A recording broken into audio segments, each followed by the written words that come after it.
Hello বন্ধুরা, আজকে হচ্ছে চ্যালেঞ্জের 2 ডেজ মানে হচ্ছে আপনাদের 27শে জানুয়ারি। তো সকাল সকাল আমি এখানে পুজোর জন্য কিছু ফুল তুলে নিয়ে চলে এসেছিলাম। গাছগুলো কিন্তু বেশ ভালোই হয়েছে যাই বলুন। ফুলগুলোও ভীষণ সুন্দর, তো ওই জন্য সকাল বিকালের মধ্যে যে কোনো একটা টাইম গাছে জল দিই।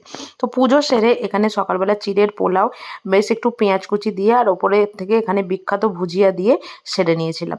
তো এরপর রান্নাঘরটা একটু পরিষ্কার করে নিয়েছিলাম। আর এই ঘর দুয়ার পরিষ্কার করাটা তো জানেন মেয়েদের একটা মানে অভ্যাস যেটাকে বলা হয় আর কি। তো সেটা করে নেবার পর এদিকে আমি ভাতও বসিয়ে দিয়েছিলাম। তারপর বাজার থেকে কিছু সবজি নিয়ে আসা হয়েছিল, সেগুলোকে একটু ধুয়ে পরিষ্কার করে রেখে দেওয়ার পালা, তো সেটাই করছিলাম। এদিকে শাক কেটে নিয়েছিলাম, নেবার পর একটু তেল লঙ্কা করে তারপর এটার মধ্যে একটু মসুর ডাল করে নিয়েছিলাম। ওদিকে গরম ভাত থেকে আলুগুলোকে বার করে বেশ তেল লঙ্কা দিয়ে ভালো করে আলু সেদ্ধটাকে মেখে নিয়েছিলাম। তো আজকে দুপুরে লাঞ্চে ছিল হচ্ছে আলু সেদ্ধ মাখা, ডাল, মূলো শাক ভাজা, ডিমের অমলেট, এটাই ছিল। তো সন্ধেবেলা বড়মশাইয়ের জামা কাপড় ইস্ত্রি করতে করতে ব্লগটা শেষ করলাম। টাটা।